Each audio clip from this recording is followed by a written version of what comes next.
Então, hoje, é a última aula, nós vamos para o item 3 da apostila, que é: qual é a mensagem do reino de Deus?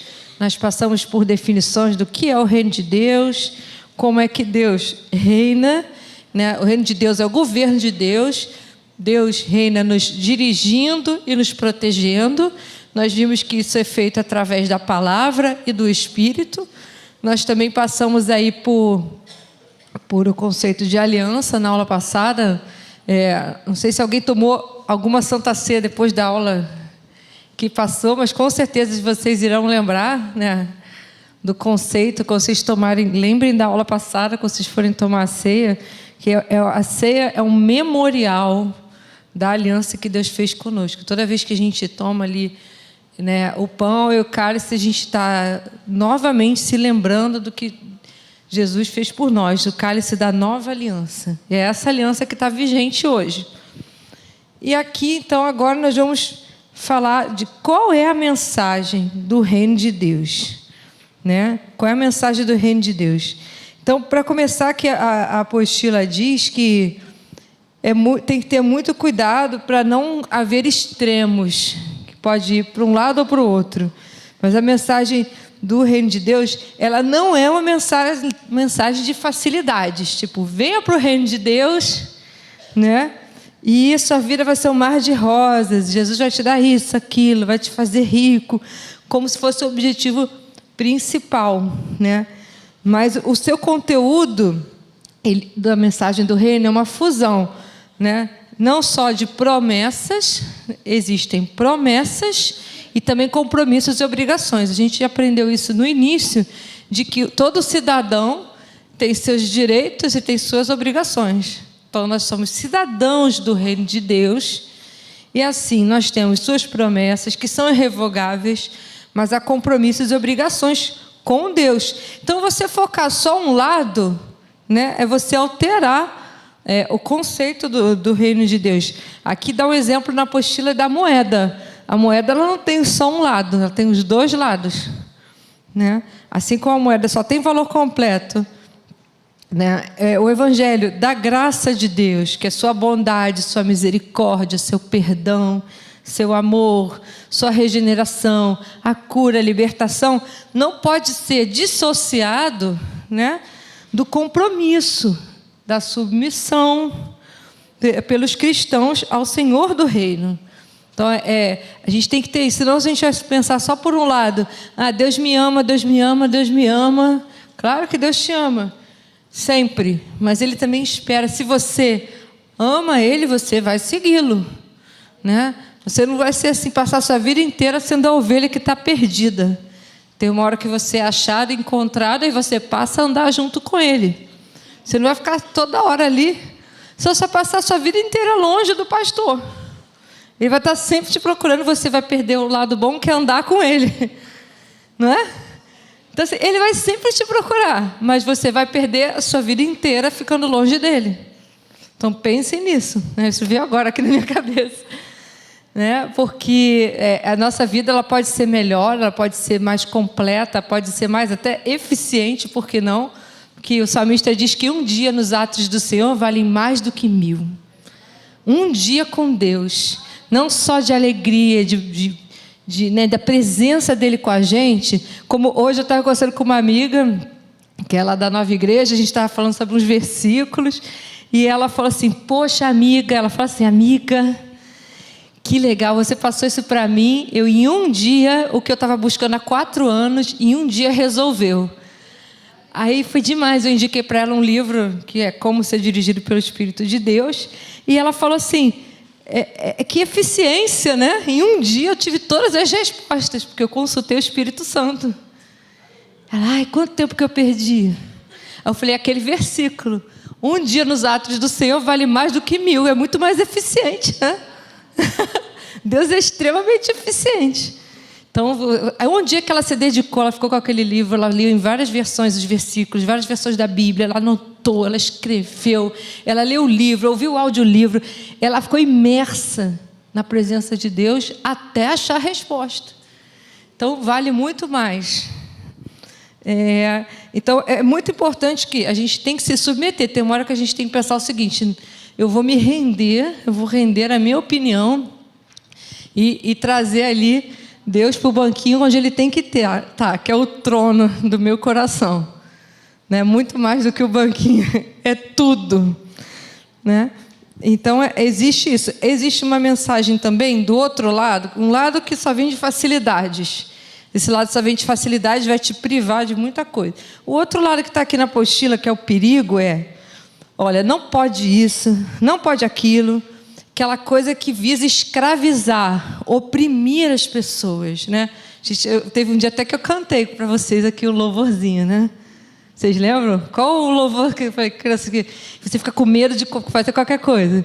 Aquilo era: cuidado, mãozinha, onde pega, cuidado, pezinho, onde pisa. Aí você acha que Deus é aquele a sorrir, você está sendo filmado. Né? O Salvador do céu está olhando para você. Eu achava que estava olhando para mim, não era com olhar de amor, entendeu? Eu achava que Ele estava ali me vigiando. Quem é mais velho sabe o que era a Cuca, né? Quem é mais novo não sabe, mas havia uma personagem chamada Cuca, que tinha uma música, era cuidado com a Cuca, que a Cuca te pega. Eu achava que Deus era como se fosse essa Cuca, entendeu? Que me pega daqui e me pega de lá. Então eu tinha pavor de ir para o inferno. Eu queria obedecer a Deus, não porque eu queria estar com Ele ou ir para o céu, é porque eu não queria ir para o inferno. Então era a visão que eu tinha, né? E nos anos 90 tinha muito até louvores, anos 80, 90, porque estava chegando no ano 2000, então 1000 passarás, 2000 não passarás. Todo mundo achava que o mundo ia acabar no ano 2000, entendeu? E que Jesus ia voltar no ano 2000. Lembra? Era aquele cometa Halley, né? Aquela coisa assim, Jesus vai voltar no ano 2000. Então tinha muita coisa assim ameaçadora. Tinha um disquinho, A Última Trombeta. Eu ouvia, ficava sem dormir, aquele disquinho, sabe? Então, assim, é o medo que você tem. Algo que... Isso não é liberdade. Na verdade, eu saí da escravidão do mundo e entrei em outra escravidão. Só que Jesus me libertou, né? Foi para a liberdade que Ele me libertou. Nós não fomos chamados para ser colocados em outra opressão. Então, toda vez que você vê uma mensagem, pode ter a cara bíblica, entendeu? As palavras cristãs, mas que não tem o Espírito de Deus, porque a letra pura, ela mata. É necessário um Espírito para dar vida àquelas palavras. E onde há o Espírito do Senhor, aí há liberdade. Então, toda vez que você se sentir com aquele fardo, aquele peso, aquela coisa que te cansa, está difícil demais, assim, não tem, a outra vala aqui que a apostila fala, é o outro lado. Um lado do pode tudo, porque Deus me ama, está tudo lindo, Ele vai sempre me perdoar, e você está indo ali para as trevas. E o outro lado que você acha que está agradando a Deus, mas você também está indo por um caminho que não é dele. Você está se colocando em outro jugo de escravidão. Né? Saiu de um vai para o outro. Você entrou numa outra religião, né? Mas que não tem nada a ver com a palavra. Então, vamos ver aqui. Mateus 15, de 6 a 9. Quem puder, abre aí. Muito importante.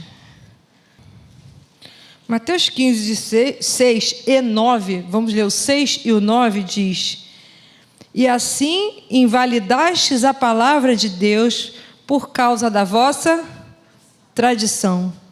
E em vão me adoram, ensinando doutrinas que são simplesmente preceitos de homens.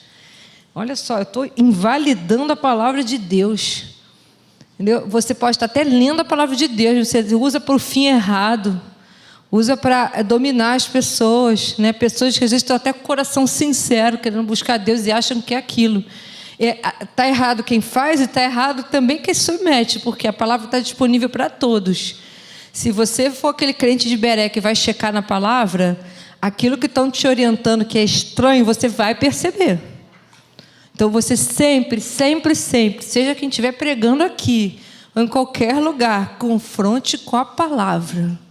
Confronte com a palavra. Se algo te arranha, você tem alguma coisa esquisita aqui, Deus me revela. Vai até a palavra e chequem tudo. Anotem. É muito bom você ouvir pregação, pega o seu caderno, anote os pontos principais para aquilo te para aquilo te abençoar. Mas quando você vai à palavra, aquilo se torna até mais vivo para você. Você vai ler os versículos, você vai ler outras versões. Às vezes você ouve a mesma pregação várias vezes, sabe? Mas o apóstolo Paulo elogiou os crentes desse lugar, que era Bereia, que eles faziam isso. Não é assim, é o apóstolo Paulo. Você não pode ficar citando que é algo que Deus disse, que é porque o apóstolo tal ou o pastor tal falou. Nós vamos citar a palavra. É assim porque a pastora Deise falou, é assim porque o pastor Carlinhos falou. Não, a gente tem que ouvir, receber, porque eles têm dons para o ensino, dons revelados por Deus, e você vai ter firmeza do que está na palavra e que você absorveu, você passou a viver aquilo, praticar. Então, eu sei, eu vivo isso. Isso se tornou parte de mim. Então, é muito importante não invalidar a palavra de Deus por causa da tradição. Quando você está em algum lugar, que nós fazemos isso porque é a nossa tradição. É assim, cuidado, porque você pode estar invalidando a palavra de Deus. Né? Ou doutrinas que são preceitos de homens. A mensagem do reino de Deus é, em essência de tudo, vida. A palavra de Deus é vida para aqueles que creem. É crer. Se você crer, vai funcionar. Se você não crer, não vai funcionar. Resumindo, né? Existe um pastor americano muito famoso, que ele ouviu isso de alguém, ele falou assim, poxa, foi tão direto, né? O pastor que ele ouviu pregou, e no final ele assim, olha, eu não vou ficar aqui implorando para vocês aceitarem não, tá? A palavra de Deus é assim, se crer, funciona, se não crer, não funciona, tchau. Foi embora. E falou assim, eu vi aquilo, me chocou tanto que ele se converteu dessa maneira. Então, a palavra é unida à crença. O que é crença, gente? Crença é dar crédito. É que aquilo é digno de crédito. Vocês olha, o que eu estou ouvindo, eu dou crédito em quem? Naquele que falou. Né? Porque se a criança que acabou de nascer, acabou de começar a falar, de alguma forma está brincando e diz, olha, eu acabei de trabalhar e ganhar $1 milhão, você vai dizer, não dou crédito a isso que essa pessoa falou. Mas se é o Deus de todo o universo e diz, você é mais que vencedor, você pode todas as coisas porque eu te fortaleço, eu sou o teu pastor, nada vai te faltar. E se você habitar na minha sombra, nenhum mal vai te atingir. Quem dá crédito é aquele que fala, aquele que assina o cheque. Se a criança assinar o cheque, não vai ter crédito naquele cheque. Então, crédito é aquele que falou. Então, crer é dar crédito. Eu estou dando crédito que aquele que falou, que está aqui na palavra, é verdadeiro, ele é fiel, ele cumpre o que diz. Então, isso é crer. Tá? Então, o reino de Deus, ele diz aqui em João 6,63, Jesus diz, as palavras que eu vos tenho dito são espírito e são vida. Então, a Bíblia é um livro muito mais do que um simples livro. Ela tem vida. Quando você abre a sua Bíblia em casa, é como se você estivesse tendo um encontro com o próprio Deus. Está ali na sua frente. Se você crer, ela se torna espírito e vida.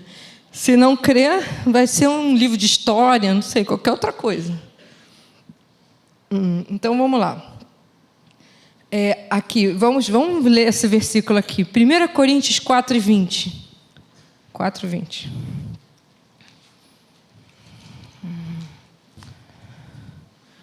Primeiro Coríntios 4:20 diz, porque o reino de Deus consiste não em palavra, mas em poder, em dinamismo, em fazer acontecer. É algo que é uma palavra que ela se transforma em algo poderoso, é algo que você pode fazer, ela vira ação. Em poder, não é só palavra escrita, é uma palavra que ela é ouvida, absorvida, né? Vem pelos meus sentidos, vai para o meu coração, eu creio, sai pela minha boca, eu começo a agir e isso se torna poder. Entendeu? Então a palavra ela faz esse ciclo. A gente lê, crê, recebe, absorve, né? Aquilo cristaliza em mim. Eu começo a confessar, eu começo a agir. E ela vai virando, né, o próprio verbo se torna o quê? Carne. O verbo se fez carne. O verbo, que é a palavra de Deus, ele é feito para se materializar em realidades concretas. Então, é assim que a palavra de Deus ela foi feita, para virar realidade, quando ela é vivida. E quando o apóstolo Paulo está aqui na apostila, diz que eu não me envergonho do Evangelho, porque o Evangelho é o quê? É o poder de Deus para a salvação de todo aquele que crê.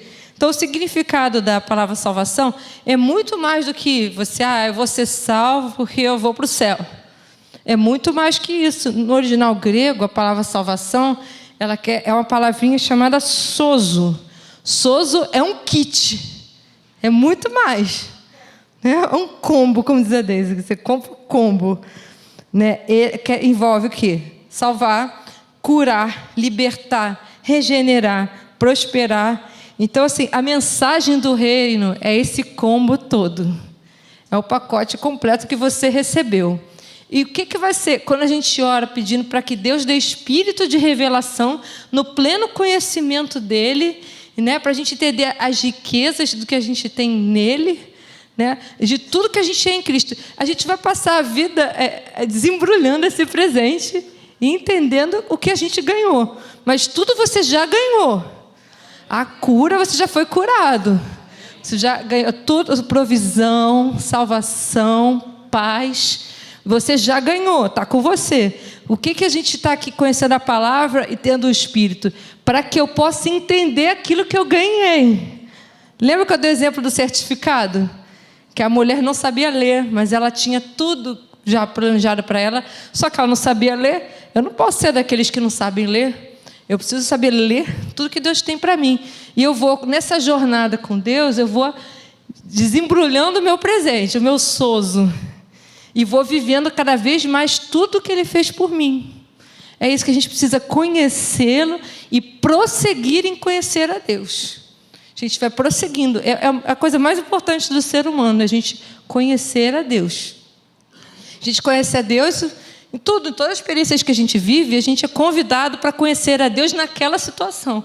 Porque quando a Deise falou os nomes de Deus aqui, sabe quem deu esses nomes? As pessoas. O Senhor é o meu pastor. Alguém andou com ele e Deus pastoreou a ele. Davi se sentiu pastoreado por Deus. Ele diz: o Senhor é o meu pastor. Outra mulher disse: o Senhor é aquele que vê. Ela estava lá num deserto, achou que ninguém estava olhando para ela, estava com o filho dela prestes a morrer. E Deus viu a ela, cuidou dela, trouxe ela. E de alguma forma, né, ela foi atendida, ela foi cuidada. E ela declarou: o Senhor é aquele que vê. Então, você é chamado também para dar, né, os seus próprios nomes para Deus. Se vocês pudessem dizer assim, 2 pessoas aqui, experiências que vocês passaram. Se fosse dizer: o Senhor para mim é o Deus que... O que você diria? Cura, que perdoa, que me ama. Porque você viveu alguma situação que você concluiu: o meu Senhor é aquele, né, que me deu uma segunda chance. Se eu pudesse dizer, eu diria isso, né? Fico até emocionada. Ai, gente, demais, né, nosso Deus? Eu fiquei mesmo aqui mexido com esse negócio. Vamos lá. Assim como... Então, vamos lá. Não, ainda não chegou aqui. Assim como o reino de Deus é único e eterno, vou ler para vocês então. Sua mensagem é única e eterna, tanto salva como cura, liberta o homem perdido. Agora vamos para uma parte aqui que é importante, que a mensagem do reino, 3.1 agora. A mensagem do reino, ela demanda uma resposta. O reino de Deus demanda uma resposta. Ele começou a ser anunciado ali, desde João Batista, que disse: olha, o reino de Deus está próximo. O que ele pediu para as pessoas fazerem? Arrependam-se, preparem-se. Então, não é só do que Deus faz por mim, Ele também chama que eu responda a esse amor. Ele me ama, Ele quer, responda a isso. Você tem algo para fazer. A gente vai ver que respostas são essas. Mas aqui o João, ele dizia, está aqui em Marcos 1, 14, 15, ele diz: o tempo está cumprido, o reino de Deus está próximo. Arrependei-vos e creiam no Evangelho. Arrepender e crer. Então a gente precisa dar uma resposta pessoal e radical à presença do governo pessoal de Deus. E Deus já quer que a gente se entregue ao governo dele. Então é assim, por isso que a gente fala que a pessoa se converteu. A gente usa esse verbo. Você aceitou Jesus, você se converteu. Que você estava indo, não é aquele giro de 360 graus, né, gente? Não adianta nada. Girar e voltar para o mesmo lugar. Não, você estava indo para lá e vai para lá. Às vezes a correnteza te leva para lá, né? Mas você vai para o outro lado. Às vezes não vai ser tão simples, mas você se converteu. E também aqui está na apostila que é um chamado ao arrependimento. Então, a mensagem de Deus demanda uma resposta e é um chamado ao arrependimento. Então, a gente tem que entender o que essa palavra arrependimento diz, porque muita gente acha o seguinte, que arrependimento primeiro eu vou mudar de comportamento. Mas, na verdade, primeiro é necessário mudar a minha mentalidade, a minha maneira de pensar. Tudo começa aqui dentro, no pensamento. E quando eu mudo meus pensamentos, a minha atitude vai mudar. Mas não adianta ser algo exterior, entendeu? Porque lá dentro ainda não mudou. Então, aqui diz que, em Atos 5,31, diz que Deus exaltou o príncipe salvador a fim de conceder a Israel o arrependimento e a remissão de pecados. Há uma definição na apostila da palavra arrependimento, com certeza alguns de vocês já ouviram essa palavra. Ela se chama metanoia. A pronúncia até aqui está explicando qual a pronúncia, é metanoia. É a palavra grega, que significa mudança de mentalidade. Então, gente, se arrepender é a gente passar a pensar diferente. Algo aconteceu, não foi legal, só que eu vou passar a mudar, pensar diferente em relação àquilo. É uma revolução mental, né, em relação a Deus, o que Ele espera de mim, a nós mesmos. E se arrepender significa parar de pensar do nosso modo e começar a pensar como Deus pensa. Eu estou explicando para vocês o arrependimento no conceito bíblico. O que a Bíblia fala? Quando está escrito arrependimento na Bíblia, o original quer dizer isso. Eu vou trocar o que eu penso por aquilo que Deus pensa a respeito daquela situação. Certo? Então, para você receber o reino de Deus, é necessário, tem esse chamado para que você se arrependa. Não só se arrependa quando você nasceu de novo, mas constantemente. Cada situação que você vai passar, você vai... Opa, deixa eu acertar aqui. Eu pisei na bola, fiz alguma coisa errada. Aí, arrependimento na Bíblia não é você sentir aquele remorso. Ai, meu Deus, eu errei. Aquela culpa, aquela sensação, porque a gente sabe quando errou, né? Aquilo, alguma coisa não encaixou bem. Pisei na bola. Mas você vai ficar ali se martirizando. E se você não mudar de pensamento, você vai cair de novo. Então, se você não parar, ver o que a palavra de Deus diz, olha, eu não deveria ter falado daquela maneira. Porque a Bíblia diz que tudo que eu falo deve ser para edificação. Não pode sair dos meus lábios... a gente chama de palavra torpe. Às vezes a gente acha que palavra torpe só está falando de palavrão. Mas a Bíblia diz que palavra torpe é tudo que não leva à edificação. Às vezes eu soltei alguma coisa, ou para mim mesmo, ou para os meus filhos, ou para um colega, alguma coisa, olha, não devia ter falado aquilo. Aí você fica se remoendo. Não, você vai na palavra e pensa, olha, eu estou determinado que eu não vou mais falar isso. Então, envolve, né, no reino de Deus, a gente foi alcançado por Cristo, né, a gente não vai, né, ficar toda hora voltando. Deus quer que a gente tenha uma resposta. A gente vai sempre mudar, se aperfeiçoar, e quando você vê, você não vai mais falar daquele jeito. Quando você vê, você não vai mais, né, se descontrolar daquele jeito. Assim. A gente vai ter uma aula só sobre isso, só sobre caráter, como é comportamento no dia a dia, que é o fruto do Espírito. Isso vai ser no terceiro trimestre.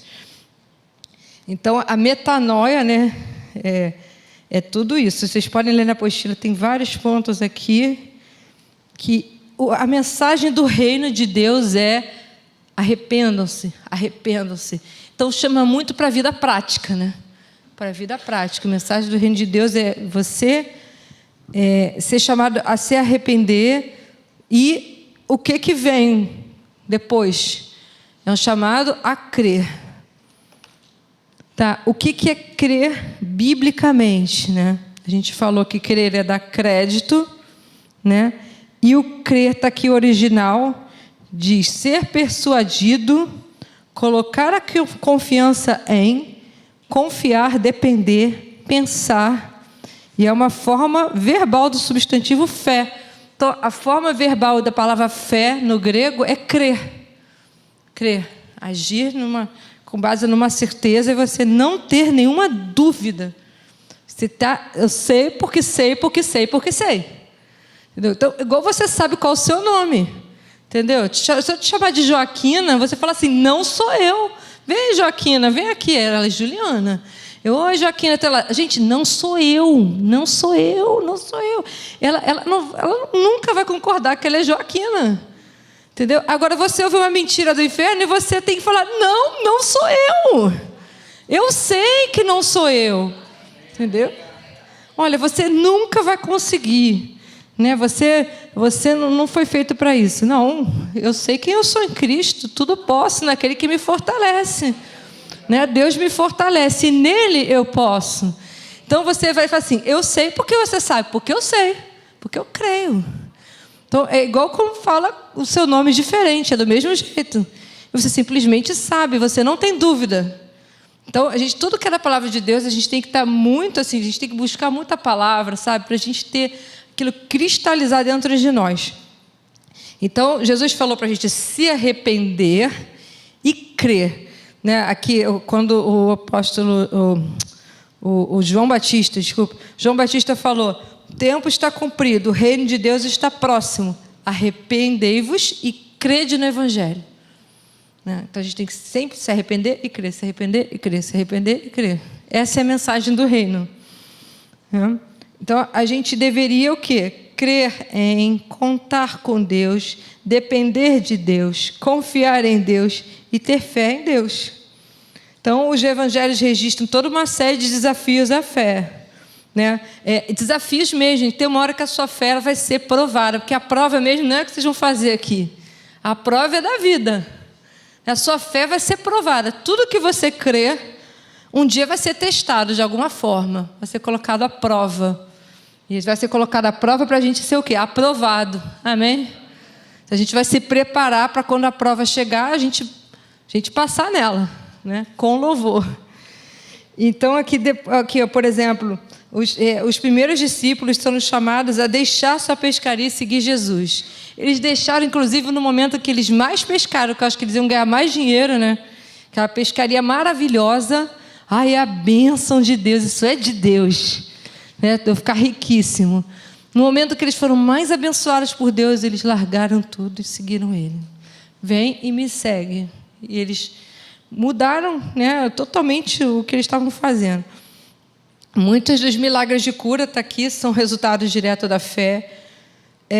Jesus promete feitos extraordinários às pessoas de fé, e a fé assegura possibilidades em face às impossibilidades. Então, a gente precisa depender do poder de Jesus, depender do poder dele. Então, a gente tem que imaginar que como é que Deus governa uma pessoa quando ela depende totalmente de Cristo. Então, é através de Cristo que Deus governa uma pessoa, pela palavra dele, porque a fé vem pela pregação, a fé vem pelo ouvir, e ouvir a palavra de Deus. Eu vou fazer um parênteses aqui, porque você pode parar para pensar assim, a fé vem pelo ouvir, ela não vem pelo ler, né? Muito tempo eu pensei isso, será que se eu ler a fé não vem, né? Tem que ouvir. Não, esse original do ouvir eu fui estudar, é ouvir, é dar atenção, é estudar, é absorver. Esse que é o original do ouvir. Então você pode receber aí, desde que seja a pregação da palavra de Deus, a fé está sendo gerada. Por que aqui nós, professores, já estamos chamados a gente falar versículo, seguir a apostila, está sempre baseado na palavra? Porque se a gente não fizer isso, a fé de vocês não vai ser edificada. A nossa fé é edificada através da palavra. E toda vez que a gente ouve aquilo, constrói algo dentro de nós. Você não está vendo, mas uma hora a prova chega e você vai passar. Amém? Você não vai se abalar. O muro está sendo construído dentro de você. Então, vocês estão há 2 anos aqui, assim, muito preciosos, muito preciosos. Isso vai ser inesquecível, com certeza. Como foi para mim. E também aqui, o reino de Deus também tem um chamado ao discipulado. Discipulado. É uma palavra até que a gente recebeu do pastor Rodrigo, lá da Simples Igreja. Ele falou sobre isso, que Jesus, né, chamou para que se formassem, que a gente que prega a palavra formasse discípulos. O que é um discípulo? Um discípulo, ele é um aprendiz. Ele é um aprendiz, ele quer que a gente seja discípulo dele. Jesus quer, sejam meus aprendizes, sejam meus discípulos. O discípulo é aquele que olha para o mestre e quer seguir ele. Ele quer seguir em tudo, ele quer até imitar a maneira de falar, ele quer estudar sobre ele, quer ouvir, ele fica paradinho ali ouvindo. E continuamente, porque discípulo também tem a ver com disciplina, com algo que você faz com frequência, com atenção, né? Você não desvia a sua atenção porque você quer seguir. Então, quando a gente começa a crer em Jesus, a gente descobre que Ele nos chama a demonstrar nossa crença ao segui-lo. Então, olha, você crê em mim? Então me segue, seja meu discípulo, aprenda de mim. Então, esse chamado, ele é pessoal. O discípulo, ele é um aprendiz. Aprendiz, essa palavra no original, é o seguinte, de discípulo. Ele tem um pensamento reflexivo, deve ser seguido de uma ação. Você recebe uma instrução e começa a agir, né? Ele é prático. Então, os discípulos não são pessoas que obedecem sem pensar. São pessoas que ouvem o professor, pensam sobre o que ele disse e então procuram colocar em prática. Que a gente não é robô. Deus podia ter criado. Por quê? Ele podia ter criado todo mundo, acorda de manhã, glória a Deus, glória a Deus, glória a Deus, glória a Deus, glória a Deus, o dia inteiro. Ele recebe milhões de pessoas dando glória a Deus o dia inteiro. Ele não, ele nos criou com pessoas livres, que escolhem adorá-lo, a contemplá-lo, e a gente escolhe aprender dele por nossa escolha, porque nós queremos, que a gente quer, porque é muito bom, porque isso nos enche, nos faz bem. A gente quer seguir, aprender dele e seguir a missão dele. A gente quer ser um com ele. Então, a gente pensa e a gente procura colocar em prática. E então, o verdadeiro discipulado é aquele de aprender de Jesus pessoalmente. É você ali, você está aqui estudando, você também tem o seu secreto com Deus, que você vai ser forjado ali. O seu verdadeiro eu, ele é forjado ali no seu momento secreto com Deus. Quem você realmente é. É você quando ninguém está te vendo. Só você e Deus. Então, é ali que você é realmente formado, né? E é um chamado também urgente. Né? É um chamado urgente. Os evangelhos registram muitas histórias de pessoas que foram chamadas para seguir Jesus e se tornar discípulos. E é sempre um chamado bem urgente. Você não pode ficar ali postergando, deixa eu ver, deixar para depois. Você vai perder muita coisa na sua vida. Então tem que ser, responder rápido. Não pensa muito, vai atrás dele. Né? Vem e me segue. Então, o chamado de Deus pode ser irresistível, mas não é compulsório. Ele não criou você para ser robô, ele não está te obrigando a nada. Você está nessa porque você quer. Mas para onde iremos, né? Se só Ele tem as palavras de vida, para onde iremos? A gente não encontra esse outro lugar. A gente nunca vai se sentir tão completo, tão pleno, se não for com Ele. Não é mesmo? Então, é uma escolha que eu tenho. Porque as pessoas, às vezes, né, eu me lembro no trabalho, a pessoa perguntava assim, poxa, mas você vai à igreja todo domingo? Eu falei, sim, todo domingo. Eu falei, de manhã e de noite. Eu falei, é mesmo? Poxa vida. Não, e na quinta também. É mesmo, escola bíblica. Só assim, não estou entendendo. Porque a pessoa acha que a igreja é como se fosse assim, eu vou lá, que legal, ela vai todo domingo, olha. Assim, bater um cartão, entendeu? Mas não, é porque é bom. Porque é o melhor programa. Eu falo que para no Rio de Janeiro tem que ter ainda... A gente tem uma fé ainda maior. Porque é aquela cidade que eu não preciso viajar para ir para a praia. Quando vocês moram fora do Rio, vocês vão perceber qual é a bênção de ter a praia na sua cidade, né? Você pode pegar um ônibus e ir na praia, e o metrô. Mas você, no domingo de manhã, você escolhe estar aqui. Porque aquilo é muito melhor. A sua prioridade, a sua primícia, né? Do melhor dia da semana ali, que ninguém trabalha, você escolhe estar aqui. Porque para onde eu irei? Para onde eu vou? Jesus perguntou, olha, se vocês podem ir. Quando Jesus estava pregando uma época, quando tem essa passagem, algumas pessoas estavam começando a desistir da palavra dele, estavam achando que o ensino era pesado demais. E eles começaram, alguns, a sair. Aí Jesus falou para o pessoal mais próximo dele, vocês querem ir também? Como assim? Ele não estava implorando para ninguém ficar com ele. Aí que falaram isso, né? Só tu tens as palavras de vida, eu não tenho nem para onde ir. Tem até um louvor agora que está falando isso.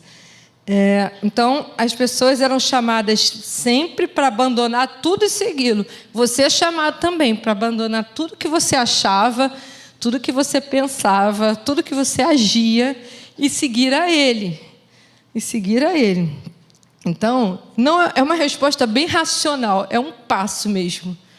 É um passo. Ser um discípulo não é uma resposta emocional, porque um dia você sentiu uma grande emoção, mas é uma decisão permanente de segui-lo, aprender dele, obedecê-lo e ficar perto dele. Não se afasta dele, senão você vai se perder. Então, existe muitas vezes um preço alto. A Deise estava me contando domingo que nunca houve tantos mártires. Muitas pessoas pagam com a própria vida. E nós sabemos, por exemplo, que Jesus é o caminho, não é? É o único caminho para Deus. Mas será que um dia isso não vai passar a ser, sei lá, politicamente incorreto falar isso? Né? Você falando que Jesus é o único caminho, você acha que sabe tudo, né? Será que algum dia isso vai ser desafiado para nós? De repente vamos criar até uma lei, olha, é politicamente incorreto isso. Talvez a gente vai ter que enfrentar daqui a algum tempo, alguns meses, anos, décadas. Cada um de nós pode ser que seja confrontado a isso. Você não pode declarar por aí que só Jesus salva. Que existem vários caminhos para Deus. Então, realmente assim, cada pessoa tem o direito de crer. Jesus fez todos livres, né, de crer o que ela quer, mas que Jesus é o caminho, Ele é o caminho. Eu creio na palavra, essa é a minha verdade. Então, você pode ser algum dia desafiado na sua posição de fé. Então, é necessário, assim, Jesus tem um preço alto, né? Por isso que a Bíblia diz que a gente morre todos os dias. Então, você ser um discípulo não é aquela pessoa que vai ter uma experiência mística com Deus, mística assim, né? Vai quase levitar na presença de Deus. Não, é uma coisa muito do dia a dia, sabe? É a prática daquilo que você crê em todo lugar. A gente vai falar aqui do fruto do Espírito, então não vou dar os exemplos do mundial, da freguesia. Não vou falar, só para... Porque ali é a hora de praticar. Né? Na hora de fazer compras no Mundial. Guanabara, aniversário Guanabara. É hora de... Cada situação que a gente enfrenta, mas são nessas situações práticas que é a hora que a gente vai decidir se a gente está no reino ou não está. Tá? É ali. Quando ninguém está te vendo. Aqui é muito tranquilo, porque a gente está num ambiente que todo mundo pensa igual. Mas vai lá para fora, que só você crê. Vê só, que se você escorregar, ninguém vai achar ruim. Entendeu? Então, é essa hora. Então, é um chamado, gente. Então, aqui, ó, a morte do seu eu não é uma calamidade, mas é um fruto de comprometimento. E não é o fim de tudo, mas o início de uma vida abundante com Cristo. Amém? É um chamado também, para concluir aqui, para ser semelhante a Cristo. Então, nós somos chamados para mudar o modo como a gente pensa sobre Deus, como a gente pensa sobre nós mesmos, e a gente começa a pensar como Ele em cada atitude. Tem um livro bem antigo, mas que o título é interessante, que era Em Seus Passos, o que faria Jesus? Em meus passos, o que faria Jesus? Em meus passos, o que faria Jesus? Você pensa assim, não, se ele tivesse nessa situação, o que ele faria? É forte o título desse livro, né? Então, você imaginar, o que Jesus diria ao meu filho? O que Jesus diria ao meu chefe? O que Jesus pensaria nessa ofensa? E você o tempo todo, o que ele faria? Se você não sabe a resposta, vai na palavra. Então, não faz nada, entendeu? Não fala, não pensa muito, vai na palavra, descobre, e nessa descoberta você vai praticando e vai se tornando semelhante a ele. Então, a gente aqui diz que é um chamado a amar, a dar, ser generoso, a servir, a trabalhar, né? E só um minutinho, agarrou aqui. E a ir. A gente não tem que ficar parado, a gente tem que prosseguir e ir, né? Jesus falou, nos deu o ide.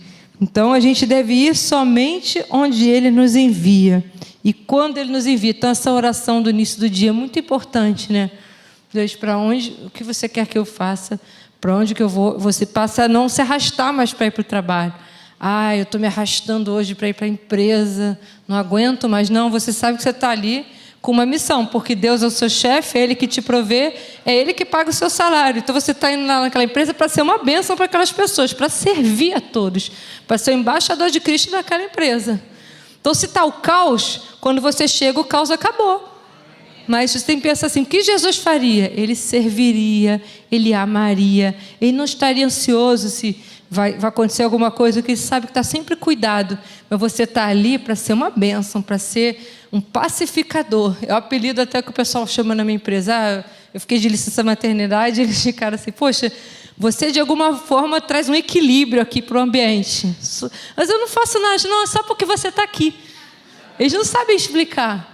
Mas é a presença de Deus. Porque Jesus falou, bem-aventurados, né? Os pacificadores. Nós somos chamados, há uma bem-aventurança nisso. Então, você já não se arrasta mais. Você vai, porque nada pode te separar do amor de Deus. O amor de Deus, Ele provê tudo para você. Então, nenhum estresse, nada pode te impedir. Você já não se arrasta mais, né, em nada da sua vida. E eu quero que depois vocês leiam aqui, no 3.2 tem que a mensagem do reino gera fruto. Então, o que está aqui eu não vou detalhar, porque senão eu vou dar spoiler na outra matéria, né?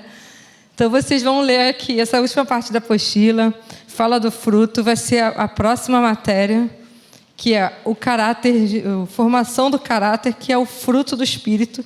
E eu vou voltar aqui em setembro. Mas foi uma alegria muito grande estar com vocês. Eu senti que vocês acompanharam. Eu não vi ninguém distraído. Senti essa turma assim, muito junto. Acho que vocês vão longe aí. Amém? Valeu.